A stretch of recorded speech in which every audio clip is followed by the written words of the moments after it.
Selamat malam. Kami dari kelompok 2 akan mempresentasikan hasil dari tugas rancang kami, yaitu temanya sampel rekrut dosen. Ini merupakan anggota dari kelompok kami.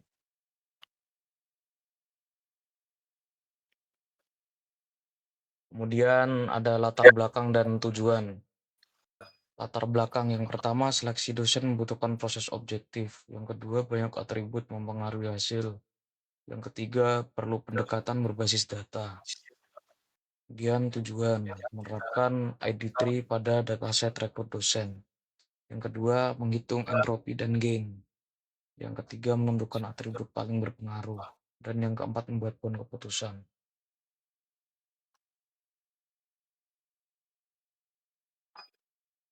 Kemudian selanjutnya dataset dan atribut.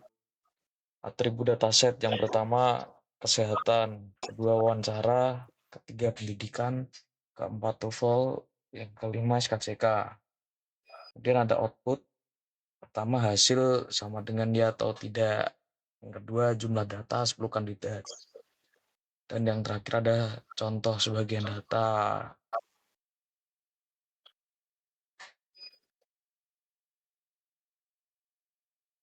Kemudian selanjutnya algoritma ID3.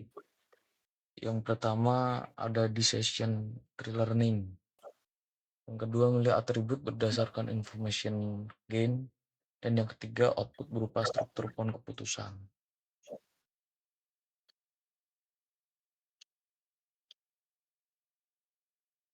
Berikutnya, rumus information gain. Ini adalah rumus dari information gain.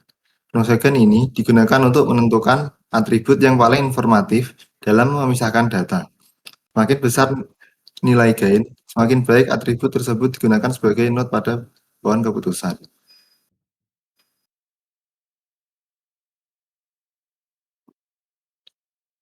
Perhitungan entropi dataset.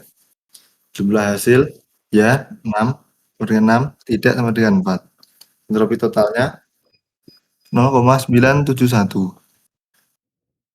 Dan atributnya gain, kesehatan 256, wawancara 150, pendidikan 80, TOEFL 0, dan SKCK 0. Keputusan root node sama dengan kesehatan.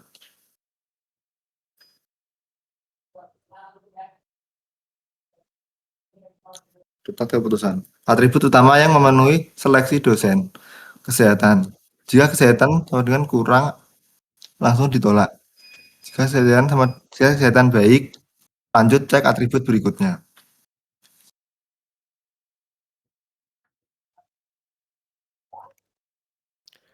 Berikut ada gambar pohon keputusan. Pohon keputusan ini menunjukkan alur seleksi. Node utama adalah kesehatan. Jika kesehatan kandidat kurang, langsung ditolak. Jika kesehatan baik, maka dilihat hasil wawancaranya. Jika wawancara baik, maka diterima. Dan jika wawancara cukup, maka pendidikan akan diperiksa.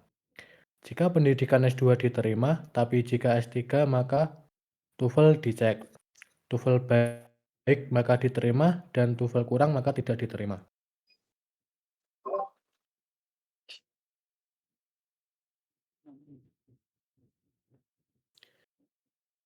Selanjutnya ada rule keputusan. Jika kesehatan kurang maka langsung tidak diterima. Selanjutnya jika kesehatan baik dan wawancara baik maka langsung diterima. Selanjutnya jika kesehatan baik, wawancara cukup dan pendidikan S2 maka diterima. Jika kesehatan baik, wawancara cukup, pendidikan S3 dan TOEFL baik maka diterima.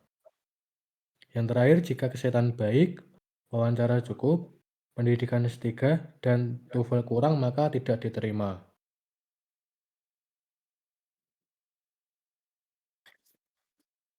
Berikut merupakan potongan dari codingan Python-nya.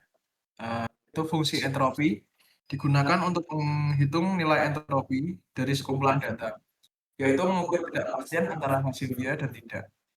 Fungsi gain digunakan untuk menghitung informasi gain dari sebuah atribut, yaitu sebagai atribut tersebut mengurangi ketidakpastian dalam data. Atribut dengan nilai besar akan dipilih sebagai akar pada pohon keputusan.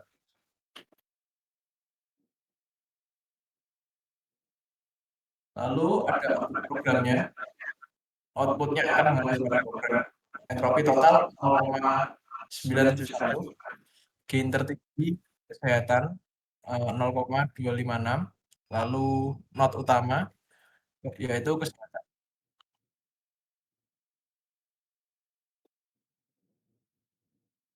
Selanjutnya pada bagian analisisnya. Yang pertama, kandidat dengan kesehatan baik cenderung diterima.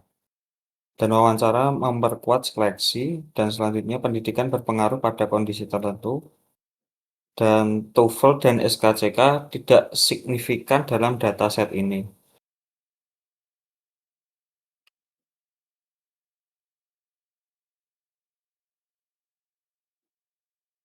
Selanjutnya pada kelebihan dan kelemahannya. Yang pertama dari kelebihan dulu, mudah dipahami, visualisasinya jelas, dan berguna untuk pengambilan keputusan.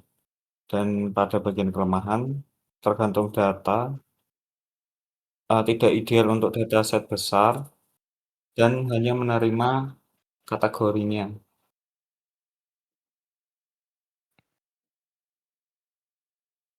Kesimpulan, ID3 berhasil diterapkan pada dataset rekrut dosen.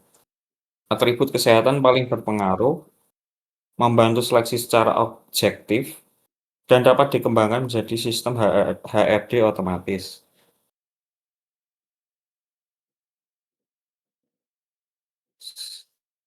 Sekian dari kelompok 2. Terima kasih.